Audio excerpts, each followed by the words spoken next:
Gracias por la invitación.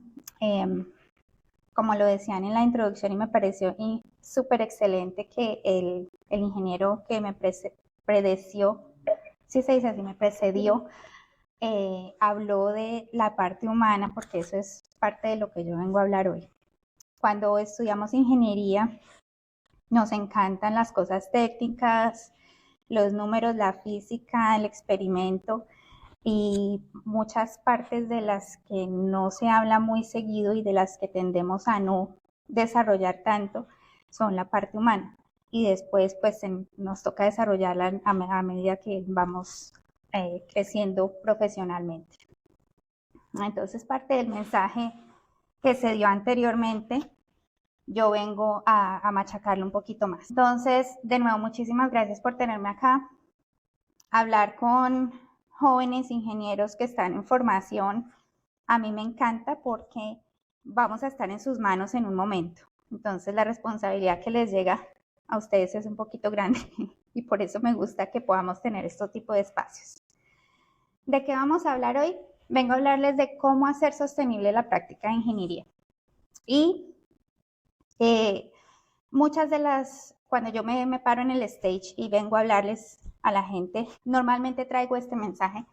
¿Y es por qué? Porque en ingeniería tenemos ambas, la responsabilidad primero, y segundo, tenemos la súper buena oportunidad de estar en un momento donde podemos decidir cómo el activo se va a morir, cómo el activo va a terminar su vida, cómo el activo va a continuar. Este circulito que ven aquí yo lo llamo el triángulo del oro. Bueno, no es un triángulo, perdón, es un círculo. Y es porque todos los procesos que nosotros hacemos, si las personas, las herramientas y los procesos están completamente alineados, llevar a cabalidad cualquier proyecto. Entonces, esa es como nuestra primicia. ¿Quién soy yo? Como lo dijeron en la introducción, yo soy colombiana, me encanta estar en un auditorio con colombianos.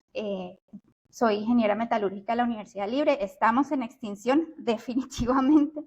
La Facultad de Ingeniería Metalúrgica de la universidad que yo me gradué cerró como 3 años después de que aquí en Canadá solamente queda una universidad que da la carrera de metalurgia, que está en Montreal, es la McGill, y ya no hay más.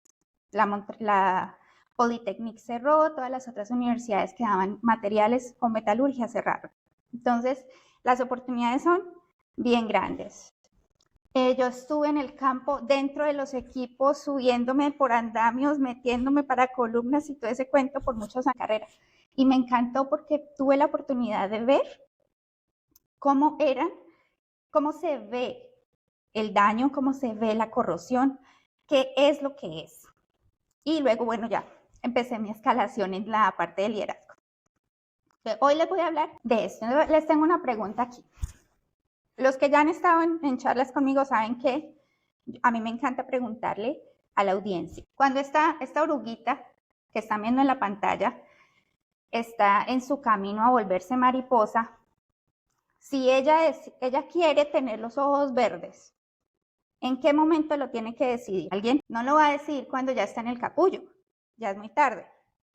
Tampoco lo va a decidir cuando ya se volvió mariposa, muy tarde todavía. Lo tiene que decidir aquí, cuando se está formando. Entonces, eso es lo que tenemos que pensar. Cuando yo estoy diseñando, ¿cómo quiero que termine la vida de lo que estoy diseñando?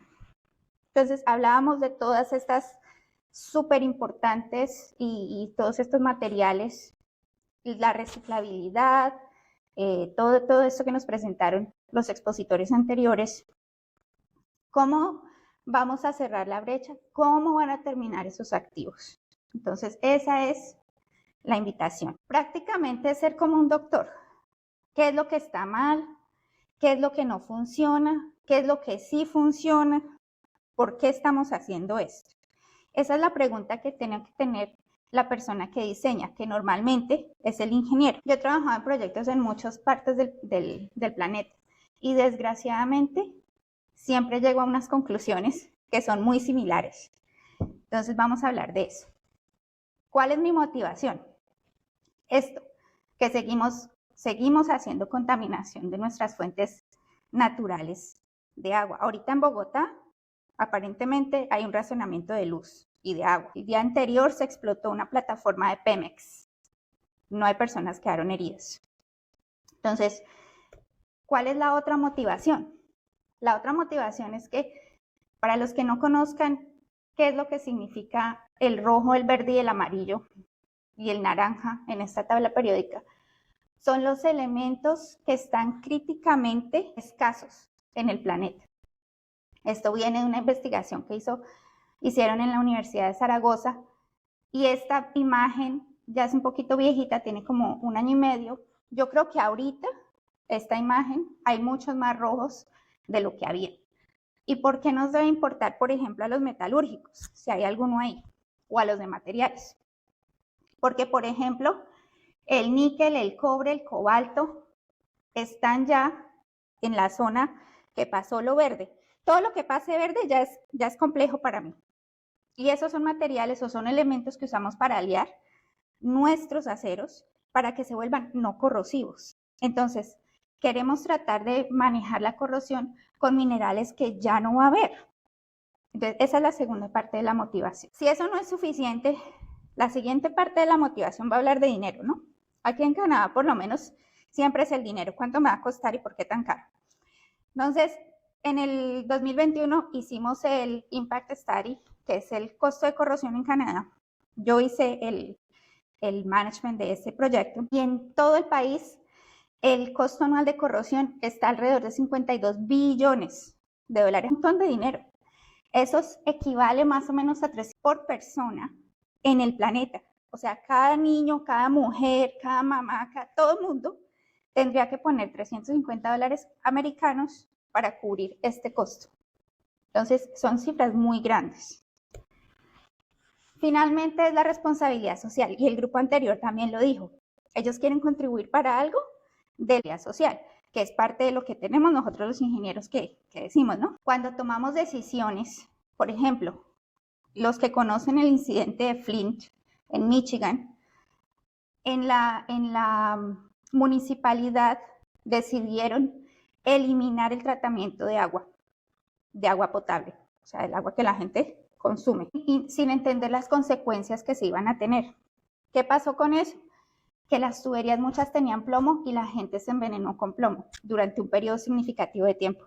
Entonces hay niños que en esa época tenían 5 años, como este niño, que toda la vida van a tener que estar en chequeos porque se les dañó su salud.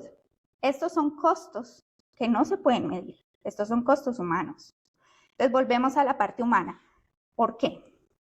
Pues porque somos responsables de tomar mejores decisiones. Mi más grande motivación es porque un día leí un artículo que decía que no hay ningún lugar en el planeta, ninguno, en donde el agua de lluvia sea potable. Y eso me puso muy triste, porque a mi hijo le encantaba salir y jugar en la nieve y abrir la boca, y ya no lo puede hacer porque no hay agua potable.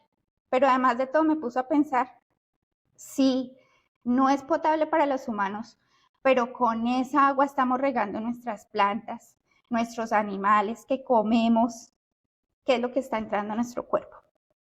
¿Ok?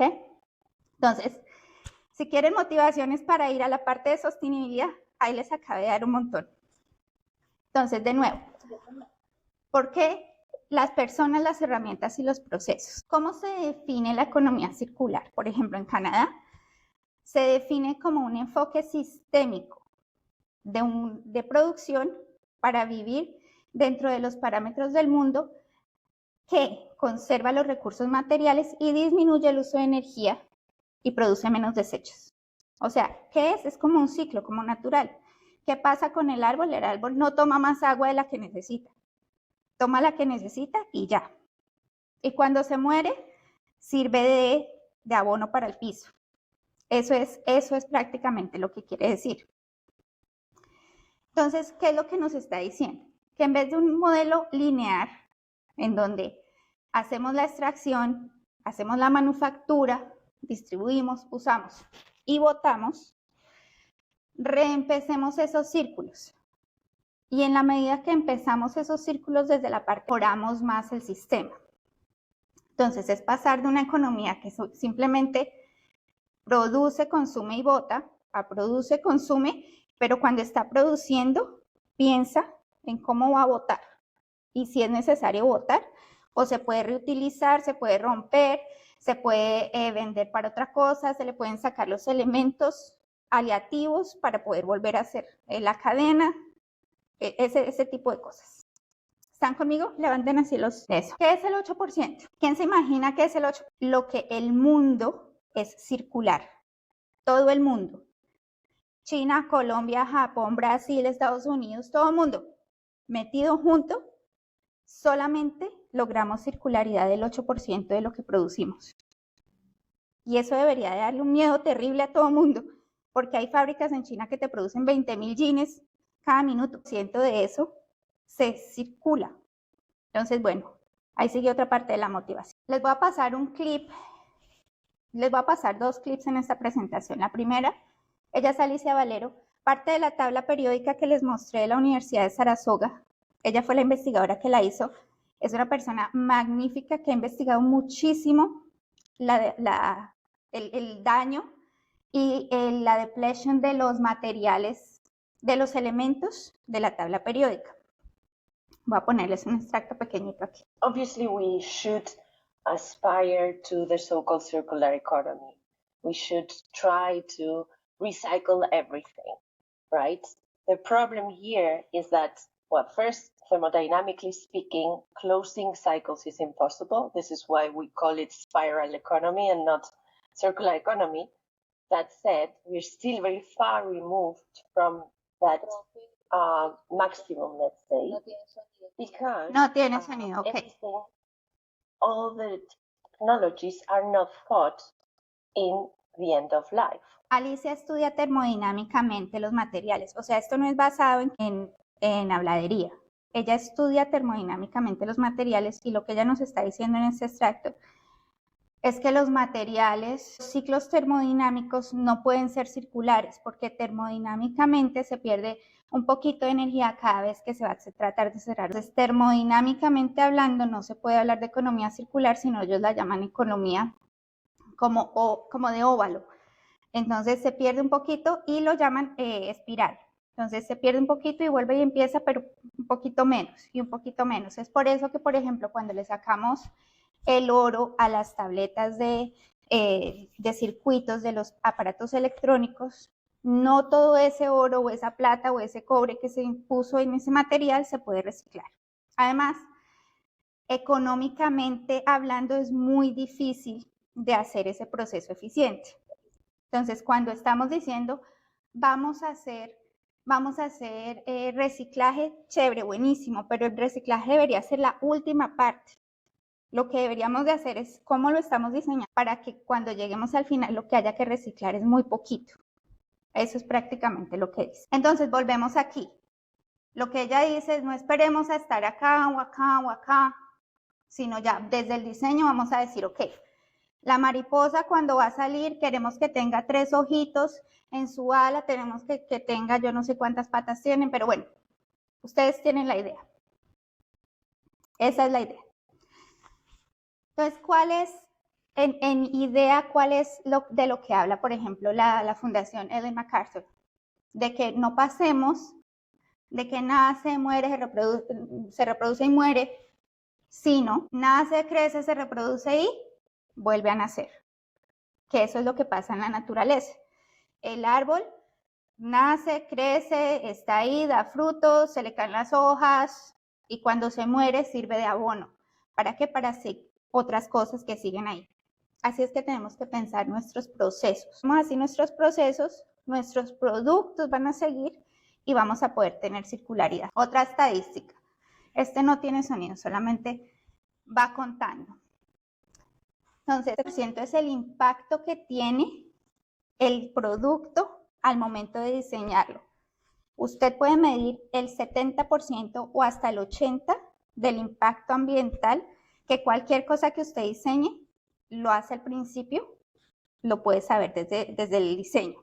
Entonces, usted puede saber, por ejemplo, Después de que esa tubería que instalaron, aquí en Canadá pasa mucho, hay tuberías muy viejas que instalaron en los años 30, 40.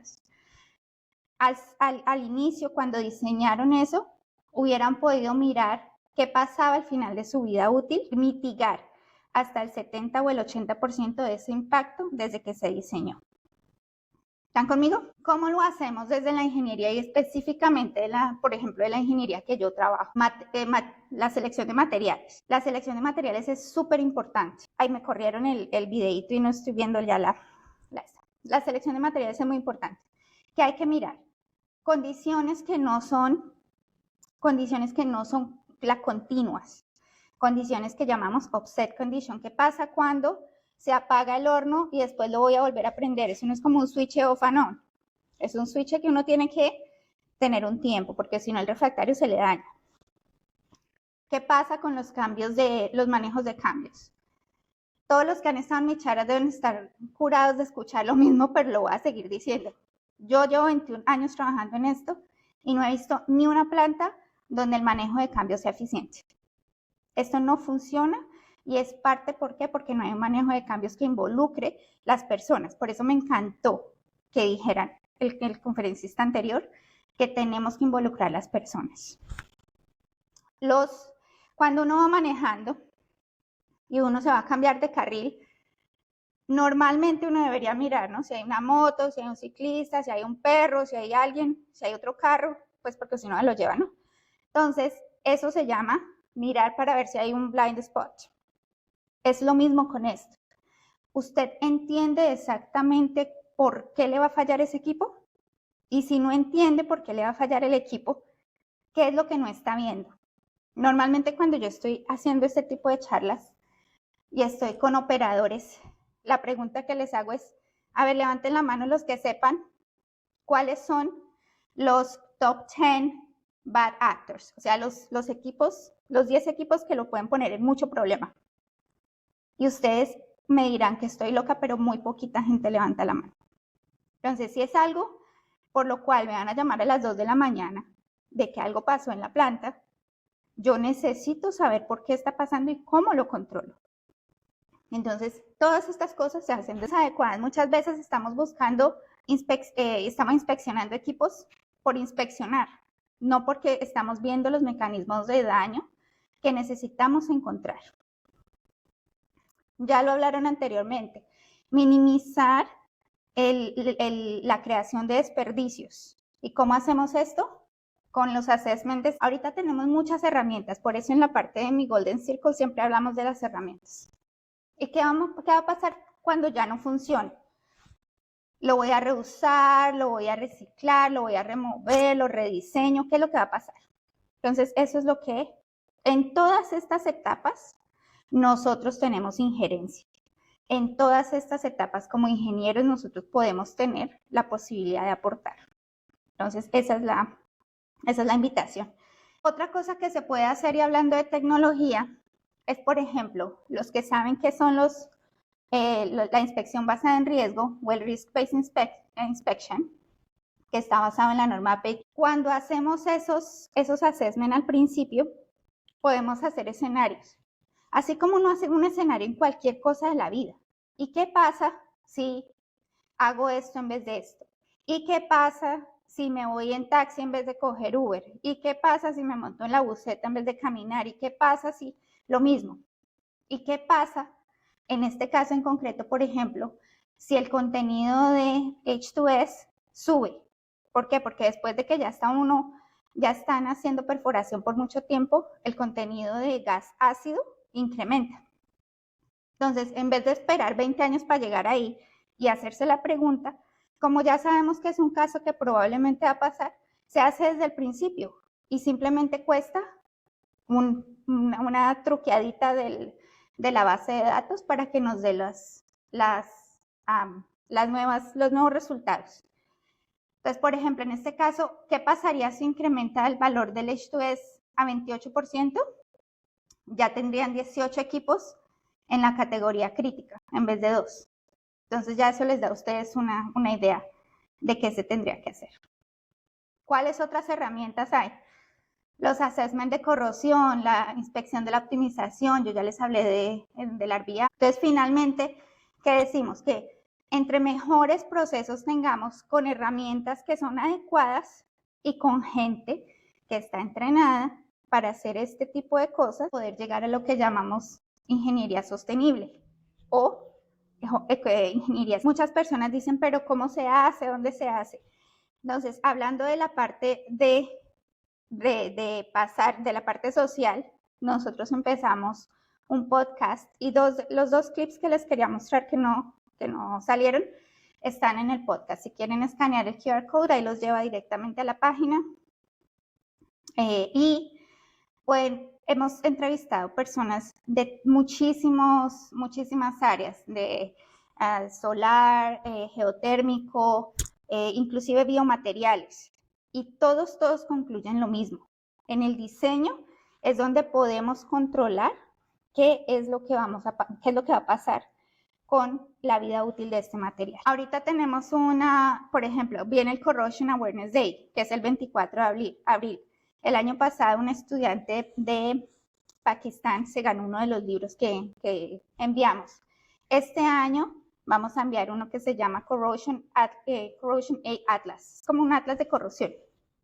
Entonces, toda esta es la parte social que viene la parte de las personas. ¿Por qué lo estoy diciendo? Porque este tipo de espacios y de colaboraciones hacen de que ustedes vean que hay un montón de cosas por fuera del aula y que el mundo se mueve muy rápidamente. Entonces, yo le decía en la vez pasada que estuve con los estudiantes de la Unisimón de nuevo, que me encantaría que un estudiante colombiano se ganara el libro en vez de alguien por allá de Pakistán. ¿Qué más tenemos que hacer? Tenemos que cooperar con otras cosas. El grupo pasado lo decía, entre arquitectos, las normas, no sé, tienen que prácticamente involucrar un montón de personas con diferentes conocimientos, y eso también lo dice todas las personas que han venido al podcast. Entre más colaboremos, más rápido obtenemos resultados que son los que queremos. Entonces, todo eso se tiene que tener en cuenta. Yo voy a dejar un poquito de espacio para preguntas, porque la vez pasada nos quedamos bastante corto con las preguntas. Y aquí ya no creo que no tengo más nada que compartir. Esta es mi información. Si ustedes en algún momento necesitan alguna idea, alguna ayuda, de lo que sea, siempre estoy disponible. Y muchas gracias.